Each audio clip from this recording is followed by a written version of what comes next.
All right, and welcome in, everybody. Hope you all are having a fantastic, fantabulous, awesome freaking day. My name is Garrett Shoemake, and this is the Shoemake Take. And today, we were on our final division, the NFC West, and we got to talk about the Arizona Cardinals. And the Cardinals, to me, are a very, very interesting bunch because they're an enigma to me. I really don't know where the Cardinals are going to land in 2025, if I'm being honest with you. There's some teams where I'm pretty confident about where they're going to finish, like the Bills, the Chiefs, the Ravens, some of the top teams, but even some of the bad teams, like the Browns, the Saints, right, and the Colts. But the Cardinals, I have no idea. I have a record prediction for them. And when I did my schedule prediction, like on the side as I was doing it and was going game by game and predicting them, the record that popped out was interesting to me, but at the same time, there is a lot of factors that aren't going in their way.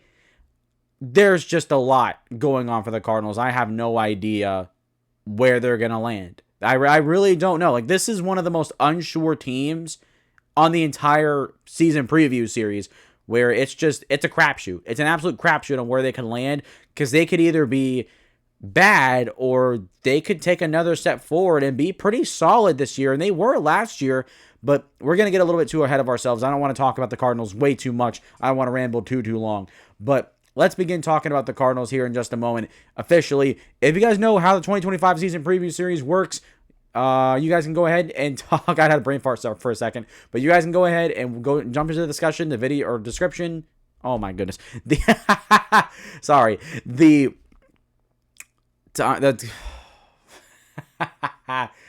Oh man, I want to cut this out, but you know what? I'm not going to cut it out. I'm sorry. I don't want to restart. I'm sorry. I'm so sorry. But if you guys want to go ahead and jump into the discussion, the timestamp is in the video description. There, I finally got it out. Goodness. But it'll be there. If you want to go ahead, just go jump through, knock yourself out. I won't be mad, maybe a little bit. Actually, no, I'm kidding. I'm only joking around. I'm only yanking your chain. But for those of you that don't know how this series works, sorry for keeping you here a little too long, but here's what we're breaking down. We're going to recap 2024, what happened, what was each team's record, and then we will go into the offseason, look at the most notable offseason news, look at free agency, who each team added, who they lost. Then we'll go to their draft, breaking down each pick and going through that. We'll go through the schedule, break that down game by game, looking at the most important matchups, the most important stretches, and seeing how everything works out there. Then I'll give you guys my thoughts on how I feel about each team. Are they going to be good? Are they going to be bad? Are they going to be mid? And look at some strengths and weaknesses. And we'll wrap up on the whole thing, giving you guys my official record prediction and looking at some storylines that I will be looking for in 2025. So now, with all the mumbo-jumbo rambling and stuttering aside, let's talk about the Arizona Cardinals.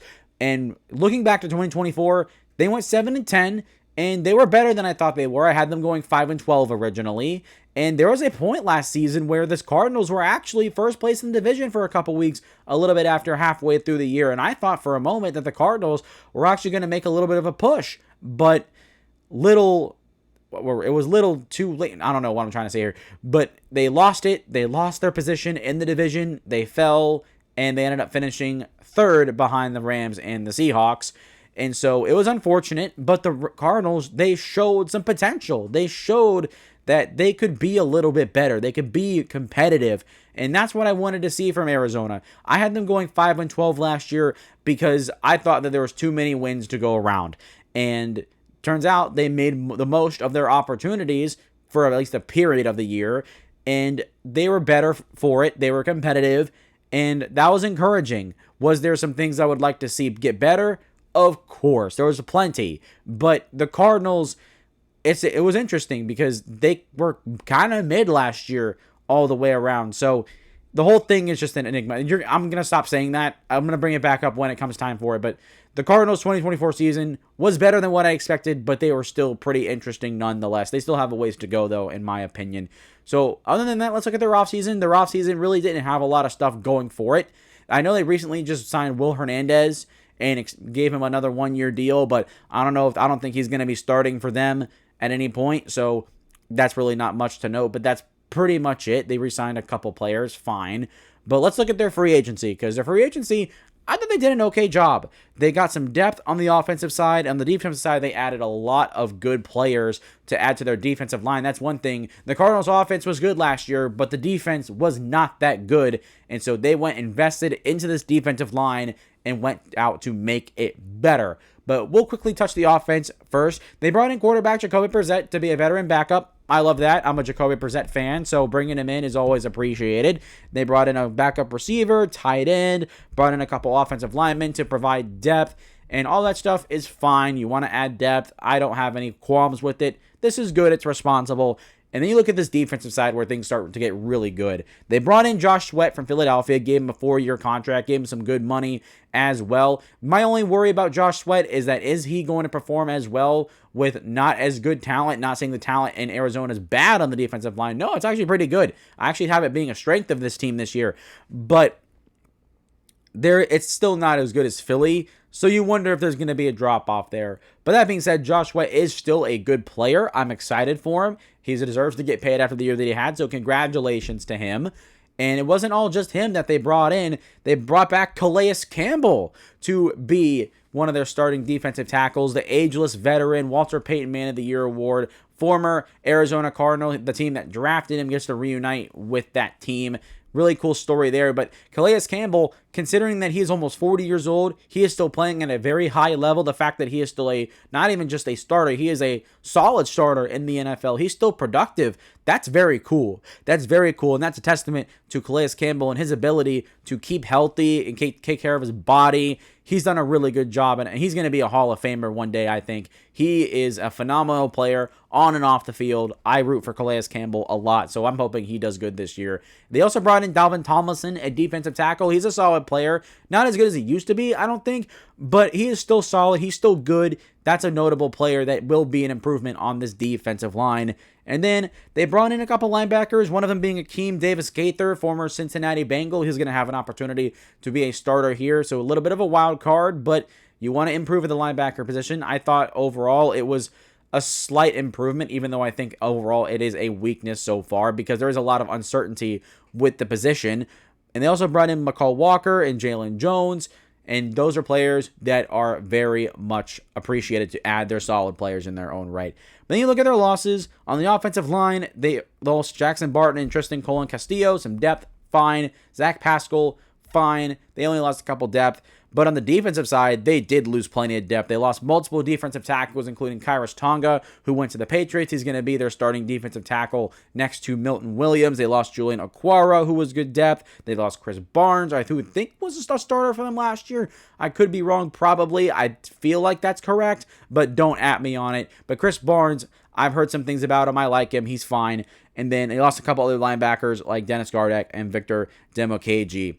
So overall, their offseason in terms of free agency was pretty good. I know it come through it pretty quickly, but I like what they did. They added quality pieces on their defensive line, and they sought out to make that front better. And considering that Darius Robinson, their former first-round pick out of Mizzou last year, is coming back from injury, you want good talent around him to make his job a little bit easier as well. So there's a lot of moving pieces here, a lot of new pieces that are very much appreciated additions.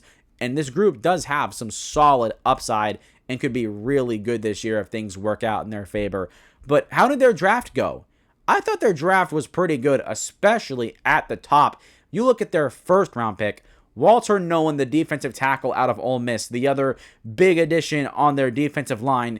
And for a big addition, he's a little undersized. He's less than 300 pounds. But let me tell you something about Walter Nolan. He is a really good run defender because not only is he good at pushing people, not only is his technique pretty solid, but he uses his hands a lot, and he can use his hands to slip past blocks and slip past defenders, which gives him really high upside in the pass rush department. He showed some flashes at Ole Miss of his pass rushing ability that just jumped off the tape. Wow. It looked really good, and with that upside, he potentially has the highest upside of any defensive tackle in this draft class. Like, it would not surprise me at all if he ended up being the best guy out of the stacked group that it was at this first round of the draft, whether it's Kenneth Grant, Walter Nolan, Mason Graham, Derek Harmon out of Oregon.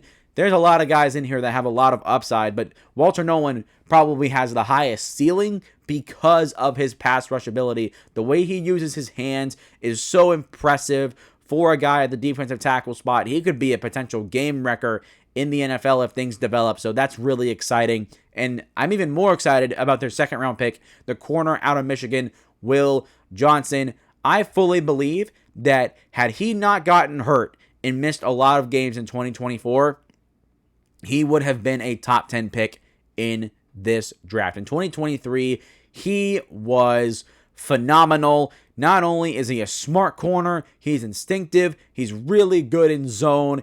He has all the traits, all the tools, everything you want in a corner sitting right there. And so for a guy like that to fall into the second round because of his injury, I think the Cardinals got a massive steal. I thought that if he got drafted in the top 10, he would have been a contributor right away and played pretty solidly. He has a good upside chance to do that. I still believe he has that chance. Obviously, with the injury, it's a little bit more, we'll have to see, because obviously you're not going to be 100%. So that's going to be something to look out for. But so far, Will Johnson's been pretty fine in camp, and I expect him to be a starter next to, I think their next outside corner is Max Melton. I'm pretty sure that's what his name is. I'm going to have to double check that here in a moment once we start breaking down the roster a little bit more. But he's going to be starting day one. He's going to be on the field a lot. He's going to get a lot of reps, a lot of experience. And so I'm excited for Will Johnson. I think they got a steal here in the second round. Wasn't the other only corner that got hurt, that fell out of the first round for a lot of people's draft boards. But Will Johnson, probably the best corner in this draft class when it's all said and done. They got a really good steal here. Great value for Will Johnson. And then you look at Jordan Burch, the third round pick out of Oregon.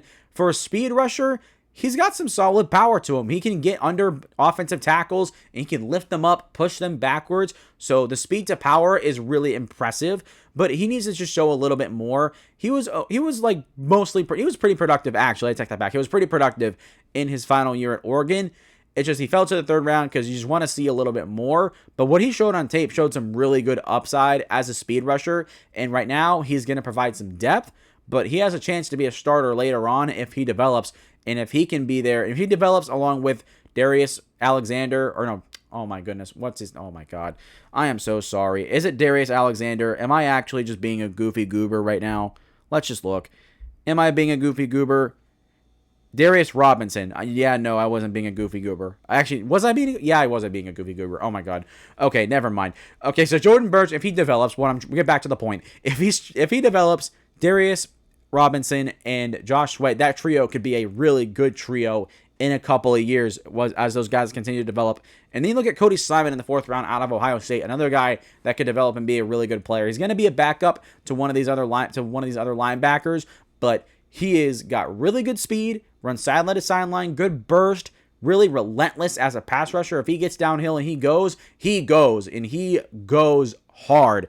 But the other thing I really like about Cody Simon is that he understands pass coverage a little bit more than other players in his draft position, where he shows flashes of not just understanding where he is, but where receivers are going to go too. He doesn't just cover grass. He does understand where receivers are going, where they can be, and he knows how to reroute them and redirect them. That's very impressive for a guy in the fourth round. So he has plenty of upside to develop. I like Cody Simon a lot for that reason. So this could be a really solid player down the road if he develops. And then you look at Denzel Burke, his teammate out of Ohio State in the fifth round.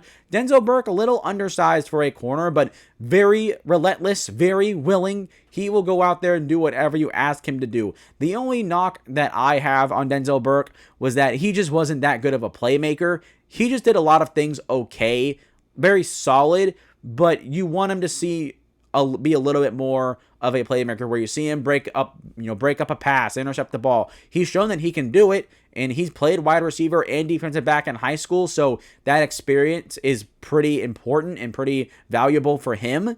But he's just going to be a guy that's going to develop, probably has a higher floor compared to a higher ceiling. But Denzel Burke, I like what he brings to the table. He's going to play on special teams to probably start out his career, maybe get in the rotation a couple times, a couple snaps, but I don't think it's going to be a whole lot. But that being said, Denzel Burke, does show some good solid traits on tape that are likable and will translate to the NFL. So Denzel Burke, like him, but could be a little bit more. That being said, we move on to guard Hayden Conner in the 6th round. He's not going to be starting anytime soon, but good run blocker, good anchor, just a solid, powerful offensive guard. In the 6th round, if it's not high upside guys on day 3, it's high floor guys. And Hayden Conner, I think, has a solid floor. Like I said, I don't know where he's going to land. Like, I don't know if he's ever going to start. But for now, he's going to be very quality depth. And I'm excited to see him provide that for the Cardinals offensive line because they're going to need it. Not that the offensive line has some injury issues. Well, I guess they do. They have a little bit, but it's not concerning to me. You still want depth considering that they added some in free agency as well. The offensive line overall is better as a whole, and Hayden Conner is definitely part of that. And then you look at Catan Crawford in the 7th round out of Nevada. He's a versatile player. Not only can he play safety, he can also play dime linebacker in that spot, so that's valuable. But he shows flashes of being a playmaker. He can close on passes really quickly, good closing speed, timing to break up a pass. He's picked off a few passes as well, was productive last year at Nevada in his final year. So there's plenty to like here. He's a really good athlete. If he can develop, he could be a very solid player. So I'm excited about Catan Crawford. Going to be a special teams guy to start his career, just like a bunch of other guys in his spot, of course. But there is a lot to like about Catan Crawford, and I can see why the Cardinals picked him up. So that being said, overall their draft is pretty good. I like who they got at the top, and the guys they got everywhere else have potential to be good later on down the line. And for the Cardinals, they need to draft well. They really have not drafted well overall recently, and so having a solid draft class would be really good for the Arizona Cardinals to finally get back to some relevancy, because after 2021, they've been almost a complete nothing burger. So I want them to try and reach that 2021 form again, and having a solid draft like this one is going to help them get there. So the process was really good by the Cardinals, I think. I like who they got. There's definitely nothing I can really complain about. So overall, is this team improved?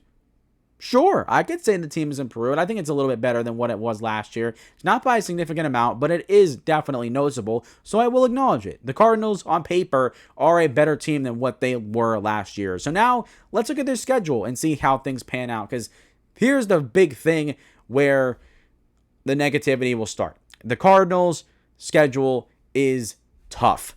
Looking at it, their first half is actually pretty favorable, I'm not going to lie to you, but looking at this second half, it is very brutal. Goodness, things do not look good.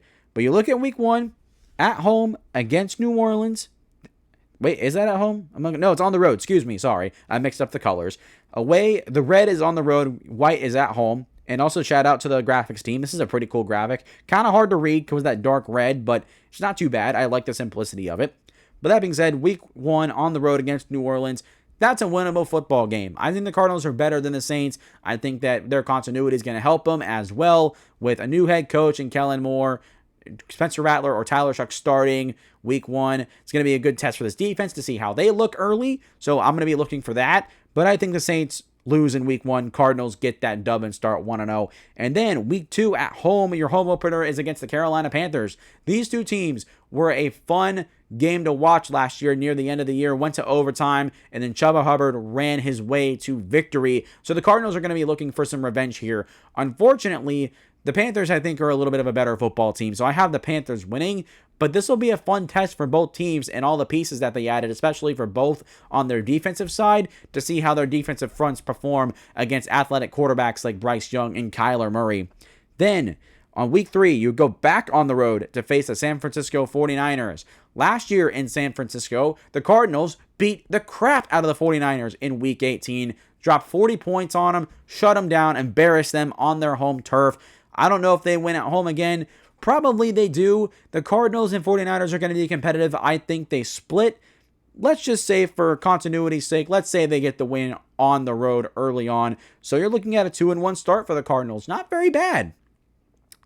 But week 4, you face your division rival to Seattle Seahawks at home. The Seattle Seahawks, I think, are going to be really good this year. I think they're going to sweep the Cardinals. I think they're better in both games.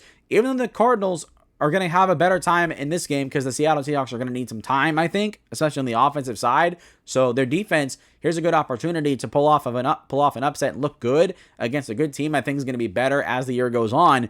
But I think Seattle wins, and it's on Thursday Night Football. So at home on primetime in Seattle, that's a tough place to play. Really tough place. So I don't have the Cardinals losing this one, falling to 2-2. And then Week 5 at home against the Tennessee Titans. This one, I'm going to be honest, as a Titans fan, I'm going to be a little bit biased here, and I'm going to say the Titans win this game just because I have the Titans winning this on the road on their end when I did my schedule prediction. I think because they faced the Raiders right before the week before this one. So they're already going to be out west. They're going to be acclimated to the environmental change and whatnot. And so I think the Titans split between the Cardinals and the Raiders.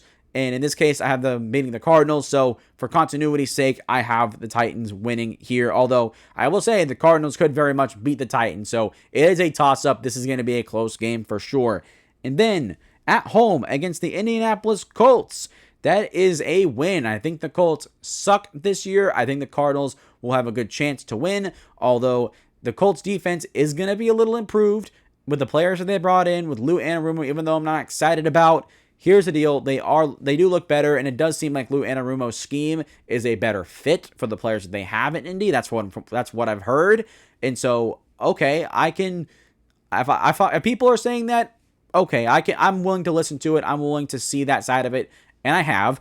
And so, I think it's going to be a little bit of a challenge, but I think that Cardinals pull that one out. So, you're looking at three wins right now for the Colts, or for the Cardinals, 3-3. And then Green Bay at home. Green Bay is a better football team. I think the Packers win this game. I'm sorry. The Packers are going to be good this year, really good. And so I have a hard time believing the Cardinals are going to pull off the upset here at home. And then you got a Week 8 bye week. Not too bad. Coming off the bye, though, on the road against the Dallas Cowboys in prime time. I don't remember what happened the last time these two teams faced off. I don't fully remember, but I think the Cardinals can win this game. I think it's very much doable. I think the Cardinals are better than the Dallas Cowboys in a weird way, which is going to sound really weird once we get to the schedule prediction. But that being said, the Cowboys could win this game. That's possible.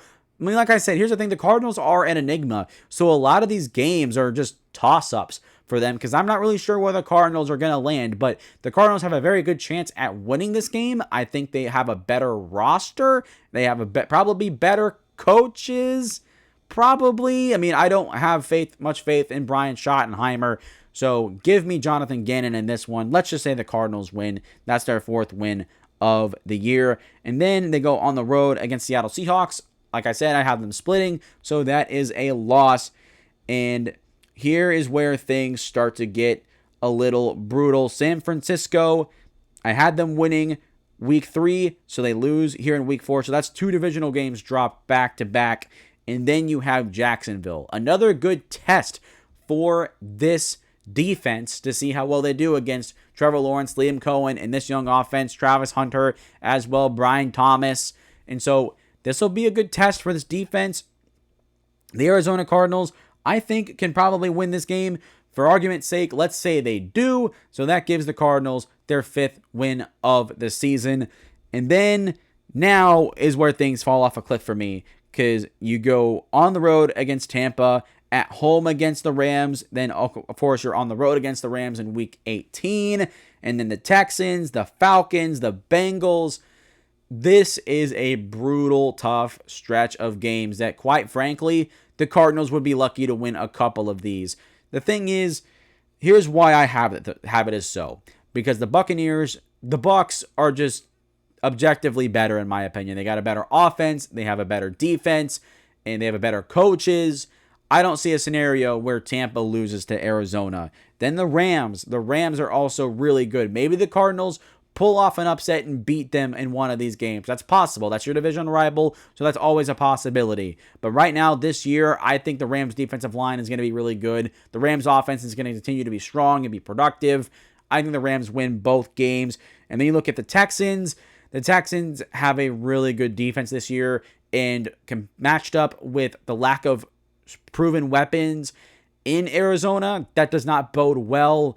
And their defensive line is going to really, that's going to be a good matchup, though. It's going to push this offensive line a little bit for the Cardinals. But the Cardinals' offensive line was pretty solid last year, pretty good even. So that'll be a fun matchup to see, an immovable force versus an unstoppable object, or is it the other way around? A movable object versus unstoppable force. There we go. That's more like it.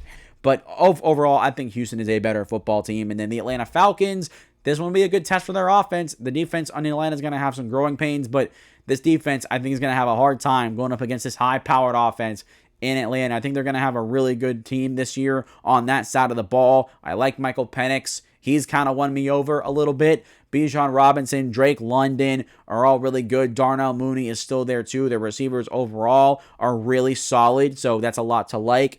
I think Atlanta wins this game. And then Cincinnati, I think Cincinnati wins because they got Joe Burrow, Jamar Chase, and T. Higgins.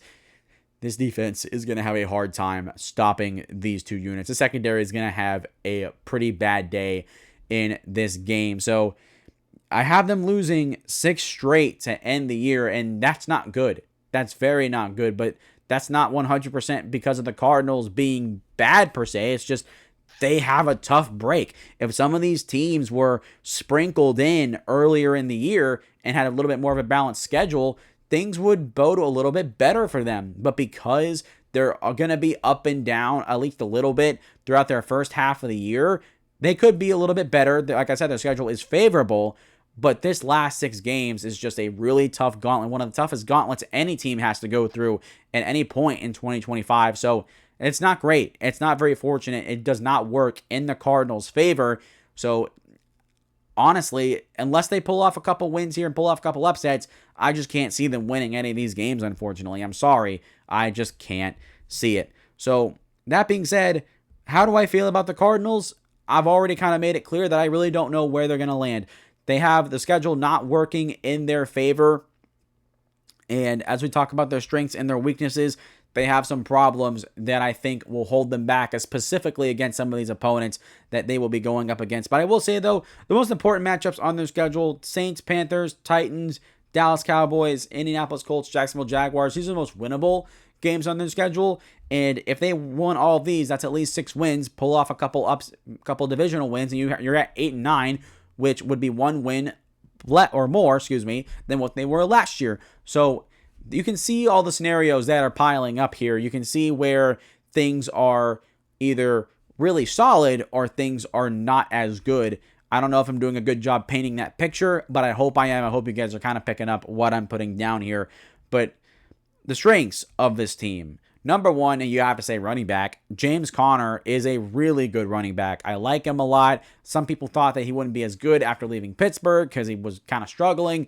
Nope, he's revived his career, and he's been one of the more underrated backs in the NFL. Very productive, top 10 in rushing every single year. He's really good. There's no complaints and nothing bad to say about James Conner. And Trey Benson is there too, the former FSU running back. He was a good compliment. I expect him to be a little bit more this year, so that's exciting. And then tight end is probably their biggest strength because Trey McBride, he got a massive payday this offseason, which I forgot to mention until now. So I apologize, but congratulations to Trey McBride. He is now the highest paid tight end in the NFL. He deserves it. He had a fantastic year last year, only got a couple touchdowns, but that's more reflective of the offense and the scheme more than it is him. But that being said, he was still explosive. He was fantastic regardless. So congratulations to Trey. Oh my God. Brain fart. Sorry. Freak. Oh my God. You guys know who I'm talking about. I'm not going to try and go through and find it. I don't know why my brain keeps blipping out. I am so sorry. And the offensive line is the third one that is a strength of this team. Like I said, they were good last year. Paris Johnson Jr. took a big step forward. He was really fun to watch. And Jonah Williams, they brought him in from Cincinnati. A little bit of an afterthought. He had a really good year. He was very solid and held the right tackle for it down. And then guys like Evan Brown were solid. Isaiah Adams. Well, Royce Newman started last year, and he was okay. So they brought in Isaiah Adams. And then Hajalte Forholt was okay last year as well. So, I mean, this offensive line was sneaky good. It was definitely underrated by a lot of people, considering the Cardinals only won a few games. Well, no, they won 7 games. But even still, they were sneaky good. And so I consider it to be a little bit better this year, can still continue to be solid. It is still a strength on this team. But then you look at their weaknesses, and number one is linebacker. I touched on this a little bit earlier, but there is a lot of uncertainty because Akeem Davis-Gaither is really getting a full opportunity to start. And Mac Wilson, he is solid, but has some problems in coverage. Zaven Collins is pretty darn good. So it's a mixed bag of players. If they can all play well, that would be great. But considering that there's some uncertainty at the position and also their depth is a little concerning, that is why I have the linebacker group as a weakness for the Cardinals. And then the other one is, or the second one is wide receiver. Marvin Harrison Jr. is your top receiver going into year 2. After having I guess you want to say disappointing rookie year, he was still good. Like, he had really good numbers, had just under 1,000 yards, had, I think, 8 touchdowns, had a lot of catches. So you wouldn't say it was a bad rookie year at all, but compared to what a lot of people thought he would do, considering he was probably considered the greatest wide receiver prospect to come out of college in a hot minute, okay, yeah, it was a little disappointing. But at the same time, Marvin Harrison Jr., I like him a lot. He's really, really talented. And him going into year 2, I expect him to take a step forward. But it's not him that I'm worried about. I'm worried about Michael Wilson and Zay Jones. Michael Wilson's been like a perennial 500 to 700 yard guy. He's not a solid wide receiver 2, in my opinion. He's like a wide receiver 3. And then Zay Jones, he's just a veteran that continues to find spots on a roster and continues to just be there and not do a whole bunch. But he is a veteran, so that is important. But their depth overall still is not very great. And then the last one here on the list, as you can see, is the secondary. Secondary is going to have some problems this year, I think. Budda Baker, I'm not worried about. Jalen Thompson, I'm not very worried about. Will Johnson, he's a rookie. I think he's going to be okay. But I've said this before time and time again, rookie corners tend to struggle in the NFL. So I'm not going to make an exception for Will Johnson. That is very much a possibility. And also coming off of a pretty major injury at Michigan, he needs to stay healthy. That is something we need to look out for. And then Max Melton. Max Melton is okay.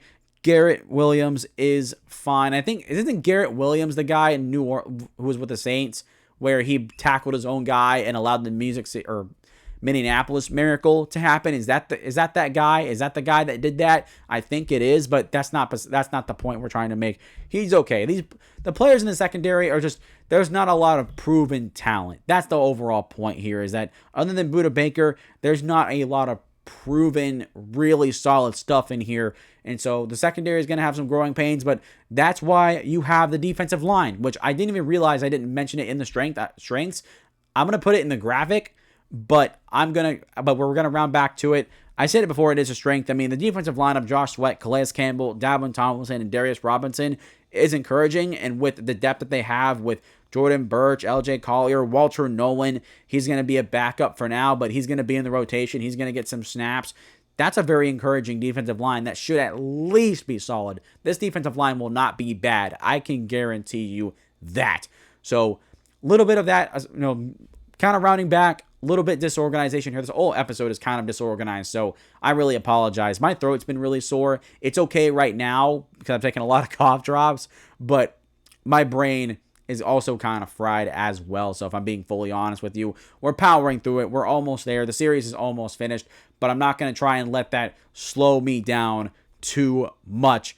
But with that being said, I have the Cardinals finishing 4th in the division right now. Is that great? No, of course not. But this team very much well could finish 3rd as well, like they did last year. So it's not out of the realm of possibility. I don't have them making the playoffs, that much I can guarantee you. This roster still has a ways to go before they can reach that point. So what is my official record prediction? Well, I have one, and I'm going to put it on screen right now. Here it is, 5-12. Same thing as I had last year, and well, like I said, this team is an enigma for me because I have no idea where they're going to land. They could win 5 games and be worse, or they could win 8 games and be a little bit better than what they were last year. The thing is, the Cardinals are in a bad spot right now with looking at the rest of the NFC. The NFC is loaded right now. I mean, it is the most loaded the conference has been in the past few years. I mean, you look at the NFC North, all 4 of those teams I have winning records. They're all going to be good. The NFC South, the Bucks And the Falcons are going to be good. The Panthers, I think, are going to be improved. Then you look at the NFC East, the Eagles, I have them going back to the Super Bowl. The Commanders are still a playoff team, in my opinion. And then in the NFC West, in their own division, they got the Seahawks, who are going to be better. The Rams are still a dangerous team in the playoffs. And so San Francisco, it's going to be interesting to talk about them and where they ultimately land.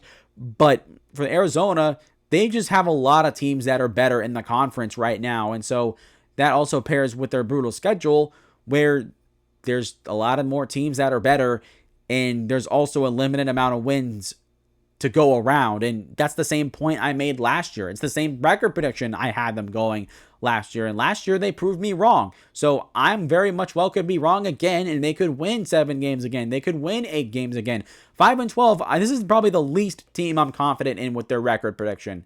I will say that with confidence. I'm going to be transparent with you that I am not fully sure where the Cardinals will land. But when I made the schedule, when it all was said and done, I had them at 5-12. Do I fully believe it? No. But at the same time, they could go a lot of different spots. So that's what I have it going for now. But I will fully accept that I could be very much wrong about that record prediction. And I'm fully prepared to admit that. So that's kind of where I stand on that. But let's look at some storylines for the Cardinals. It's things I want to be looking for in 2025. And number one for the Arizona Cardinals is going to be their defensive additions. Will they be worth it? Will they be enough to make this defense better and more competitive? I think it will be. What they added on the defensive line was very encouraging, whether it was the draft, whether it was free agency. Their defensive line on paper is much improved. And so I'm going to go into this year expecting this defensive line to show some really good signs of improvement, show some good flashes. Jonathan Gannon is a defensive-minded head coach. The fact that the defense was the weak part of this unit last year, that's worrisome. That's disappointing. Now there's better talent, so there should be an improvement. And if the defensive line is good, that's going to help this linebacker group, which is a mixed bag. And it's going to help this secondary that's not probably going to be very good. So the defensive line almost has to be a lot better this year, or else this defense is not going to be as good as a whole. The second one is the connection with Kyler Murray and Marvin Harrison Jr. Marvin Harrison Jr. is still probably going to be the secondary target to Trey McBride, but he needs to step up and be a true wide receiver 1 and be a 1A, 1B with Trey, not a and a B. So I'm looking for this connection to get better in year 2, considering that the wide receivers after Marvin Harrison aren't great. I want to see him catch another high volume of passes like he did last year.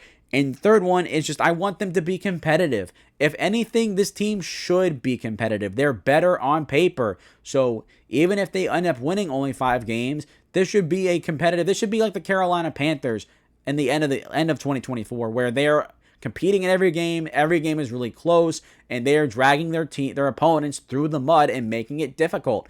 That's what I want to see from the Cardinals. If the Cardinals, even if they win only 5 games, if they can just be really competitive, even in their most toughest games, I think that'll help them build a little bit more motivation going forward and show them that maybe while the record didn't show they took a step forward, it's very possible that looking at their competitiveness, looking at how well they played in all of their games, despite the win column, they could actually be a little bit more improved. That's a very big possibility with the Cardinals. So that's something I'm going to be looking for. And the last one is Jonathan Gannon on the hot seat? Because if the Cardinals don't live up to expectations, it is a possibility that he could be fired. I don't know what the front office is like for Arizona. I don't know if they're more conservative, or obviously they're not super duper aggressive.